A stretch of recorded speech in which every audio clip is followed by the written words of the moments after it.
Buenas tardes.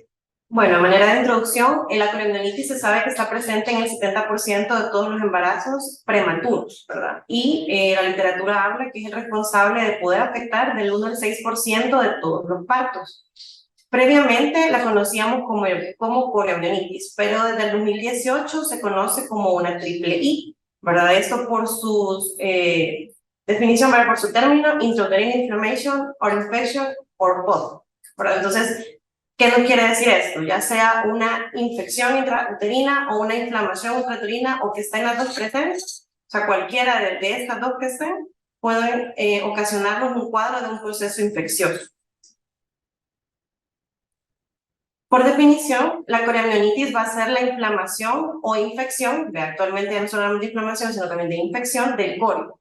En este caso puede haber una participación del amnios y principalmente por la respuesta inmunológica materna a la infección, que como podemos ver, ¿verdad? En el caso, pues la paciente sí tuvo elevación de los glóbulos blancos, había neutrofilia, las pruebas indirectas de sepsis que estaban elevadas. Entonces, todo eso pues nos apoya el diagnóstico de coriamnionitis.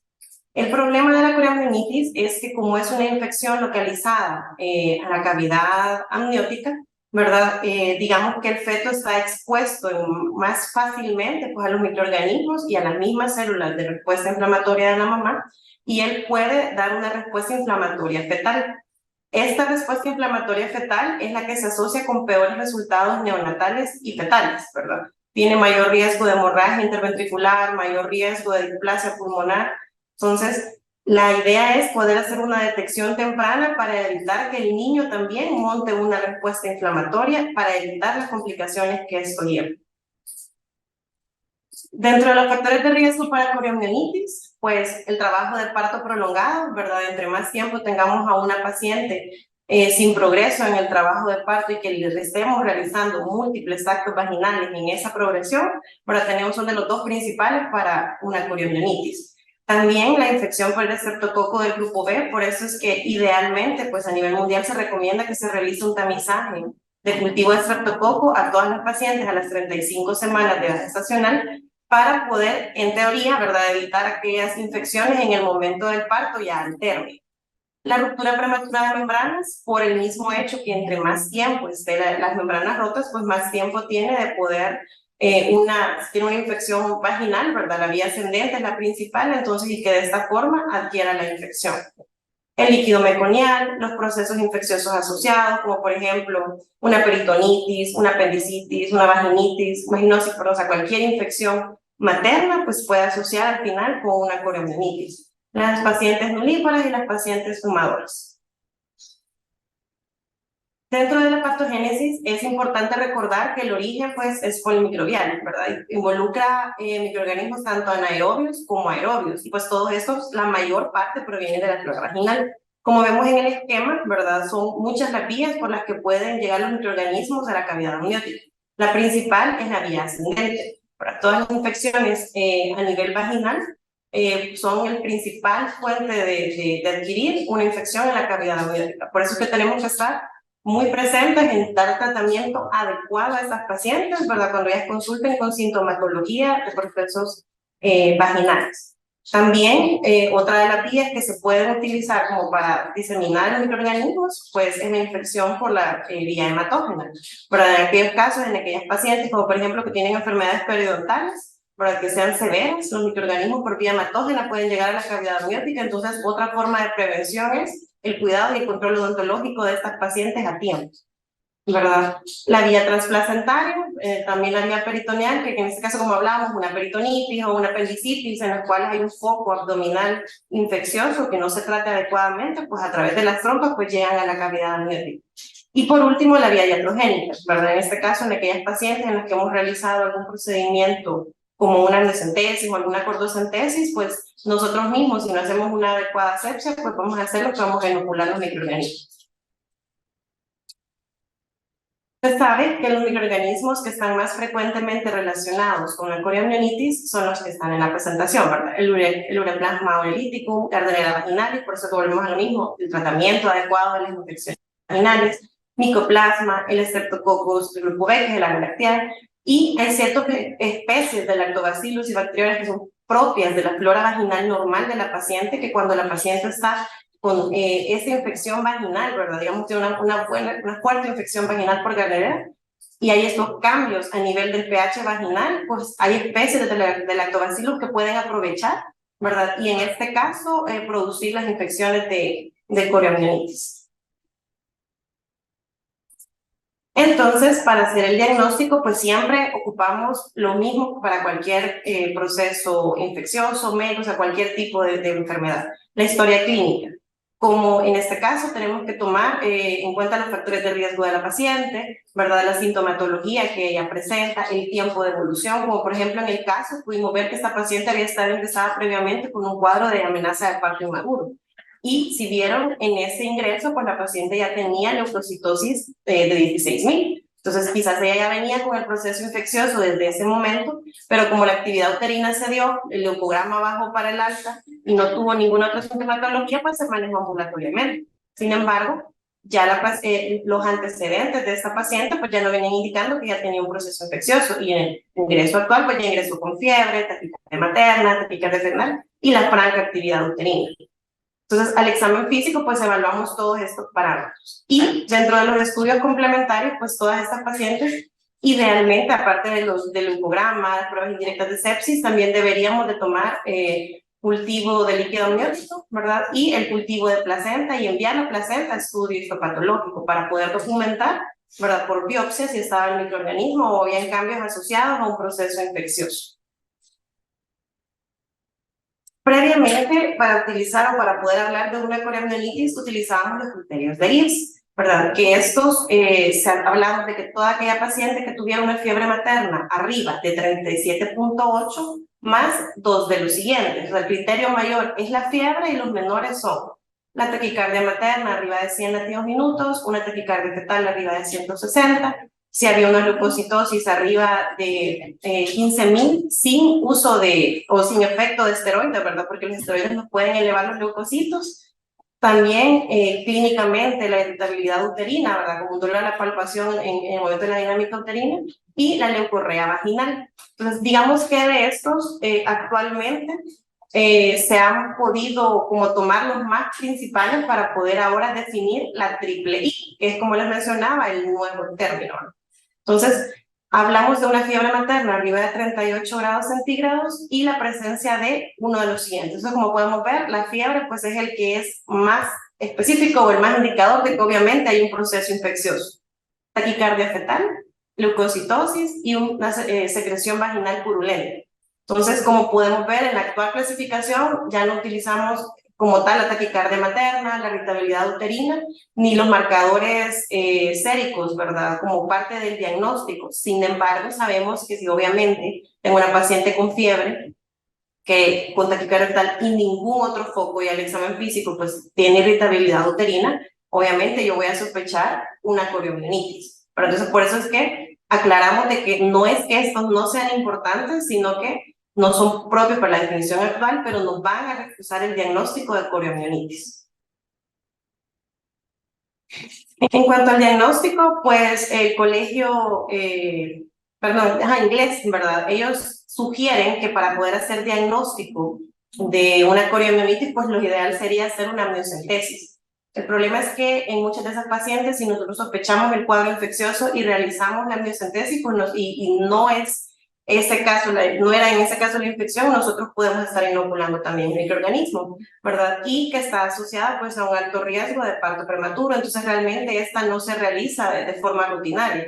Sin embargo, si tuviéramos esta muestra de líquido amniótico y nosotros visualizamos valores de glucosa abajo de 14 miligramos sobre decilitro, o sea, valores bajos, nos va a asociar la presencia de microorganismos en el líquido amniótico, la presencia directa, visualización al gran del microorganismo, o pues en el cultivo documentar el microorganismo, ¿verdad? Entonces, por eso es que se habla que el gol estándar es la amniocentesis. Sin embargo, nosotros también en el posparto, pues algo que nos va a apoyar el diagnóstico, por eso si se fijaban, desde el ingreso se le indicó a la paciente el cultivo de placenta, ¿verdad? Porque si no, no pudimos tomarle el cultivo de líquido amniótico, pero la placenta que está en contacto con la cavidad amniótica, pues obviamente también va a inocular el microorganismo.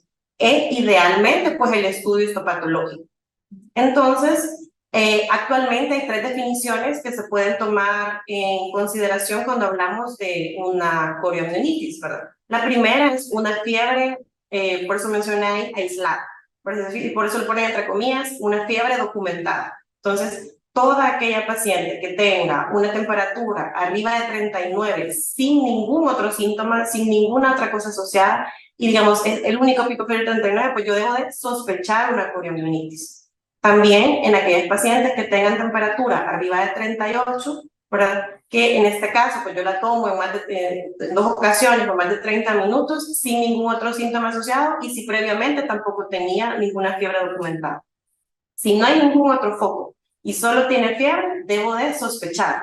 Ahora bien, cuando hablamos ya de una sospecha de una triple I como tal, en este caso van a ser en aquellas pacientes que tengan, aparte de la fiebre, ¿verdad? Taquicardia fetal arriba de 160 latidos por minuto y que no tenga, excluyendo, y por eso aclaran ahí si tiene o no aceleraciones o desaceleraciones. O sea, lo que tenemos que valorar es la taquicardia. También si tiene una leucocitosis arriba de 15.000, y por eso es la aclaración, a pesar, o sea, que no tenga uso de esteroides, ¿verdad? O sea, que no vayamos a creer que por esto es la leucocitosis, y la presencia de una secreción vaginal purulenta.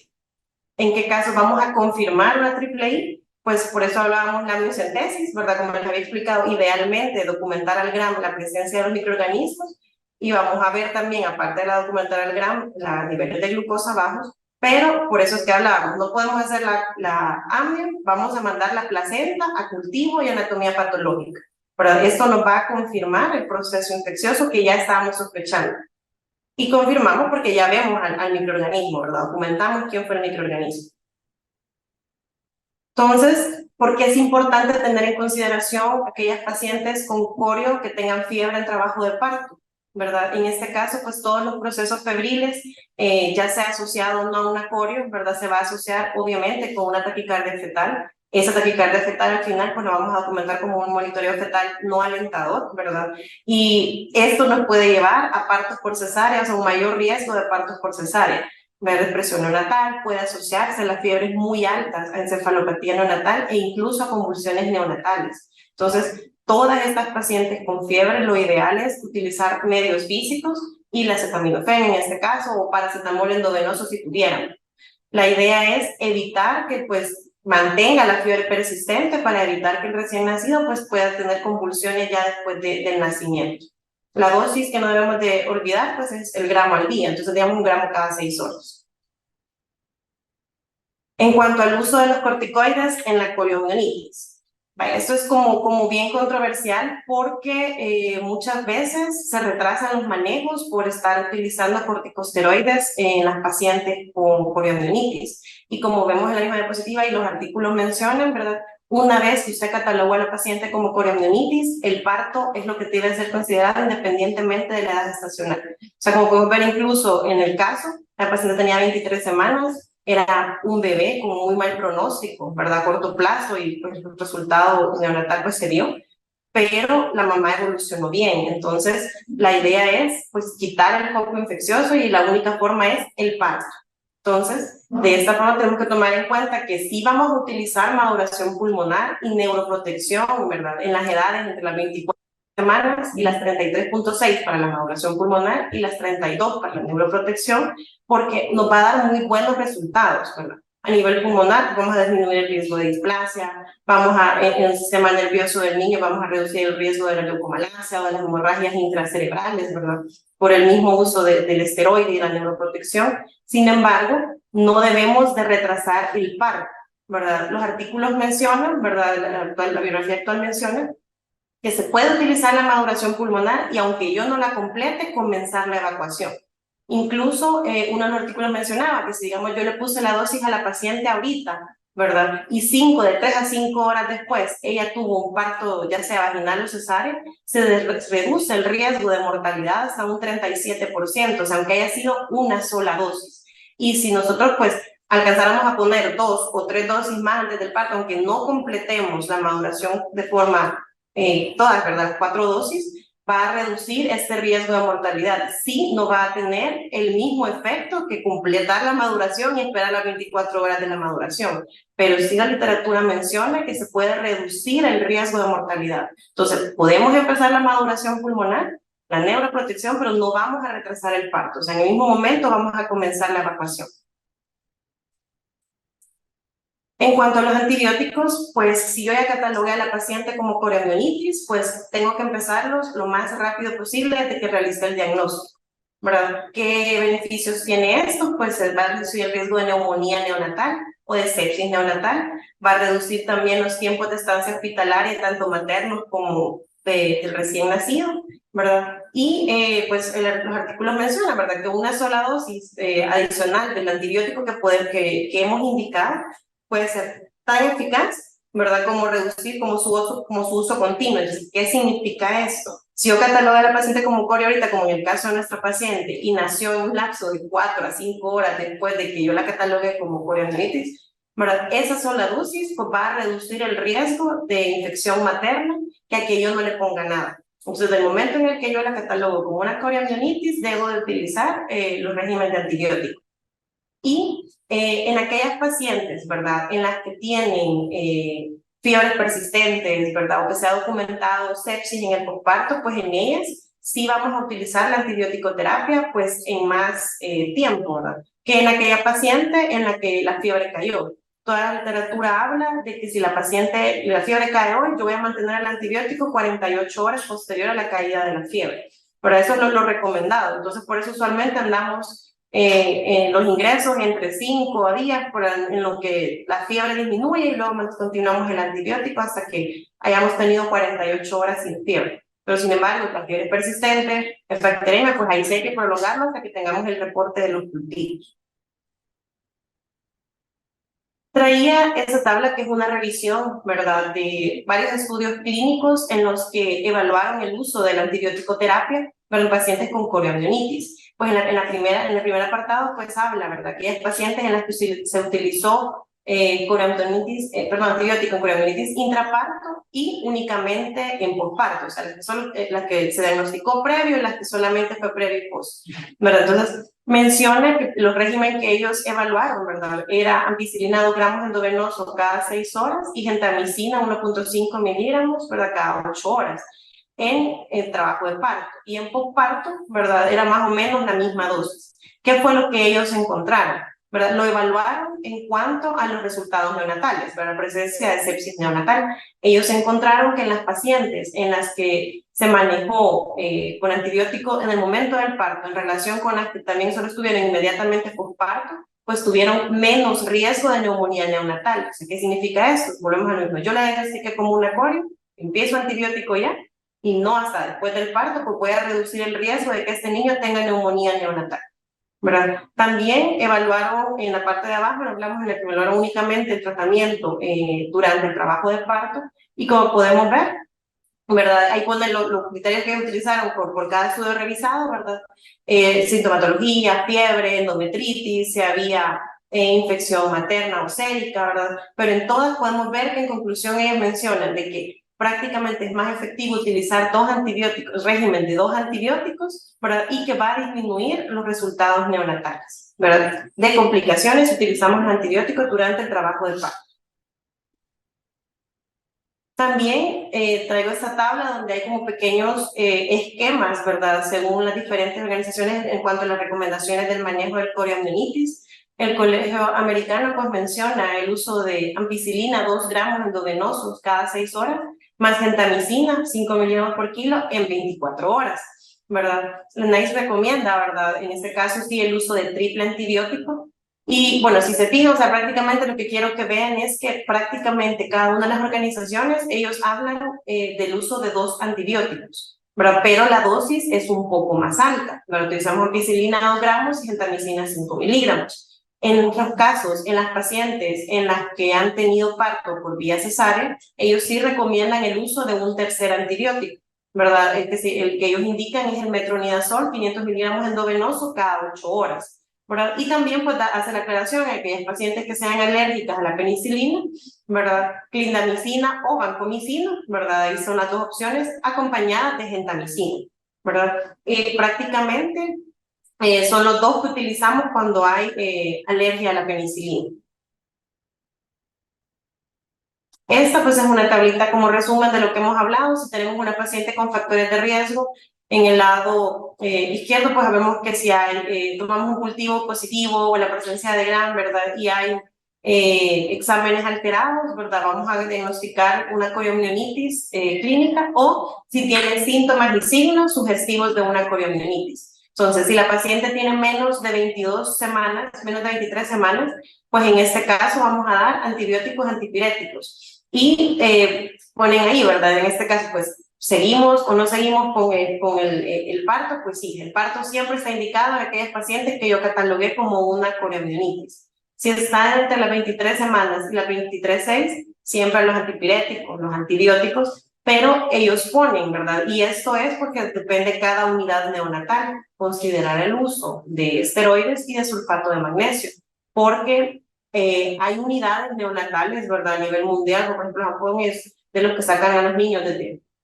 las 22 semanas y tienen buena evolución, ¿verdad? Entonces, ellos sí apoyan el uso pues, de utilizar esteroides y sulfato de magnesio, ¿verdad? En nuestro caso, tenemos escrito que lo que vamos a utilizar es a partir de las 24 semanas. Y por eso es que aquí ya no ponen considerar, sino que dicen corticoides y sulfato de magnesio, aparte de los antibióticos y los antipiréticos. Y arriba a las 24 semanas, como en teoría ya el niño pues tiene su madurez pulmonar fisiológica, pues ya no es necesario utilizarla ni tampoco la neuroprotección.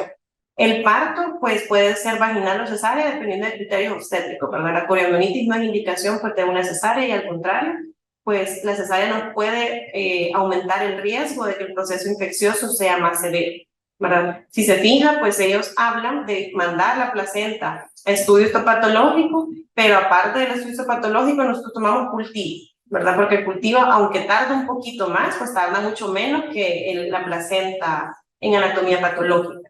Y esto sí, ¿verdad? Ellos mencionan que se debe considerar el uso de los antibióticos después del parto basado en factores de riesgo.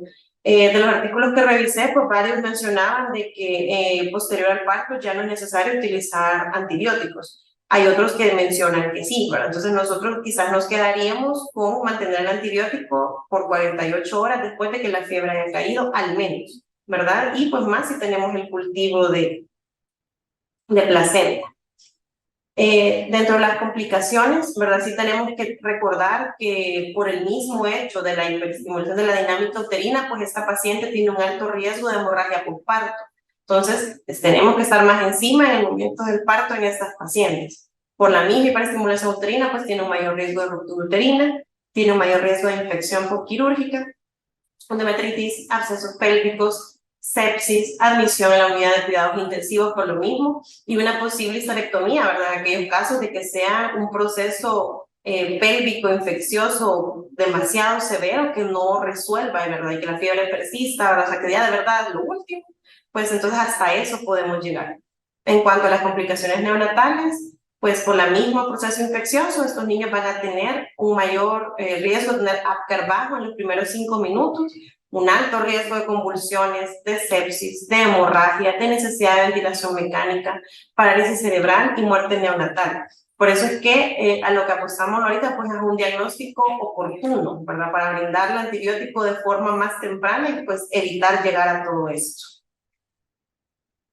En cuanto al manejo postparto, pues posterior a la placenta, ¿verdad? Como las recomendaciones que nosotros damos es tomar el cultivo de la placenta, pues idealmente de la cara materna y de la cara fetal, ¿verdad? Y enviar la placenta a anatomía patológica para su estudio posterior, para confirmar también los cambios histológicos de una inflamación, ¿verdad? Y la otra recomendación, ¿verdad? Que mantener la antibiótico-terapia durante el puerperio inmediato, por lo menos hasta tener 48 horas a febril, ¿verdad? Ya después de eso, pues ya se puede suspender de forma definitiva. Eso era lo que traíamos nosotros de CORE. Muchas gracias. Bueno.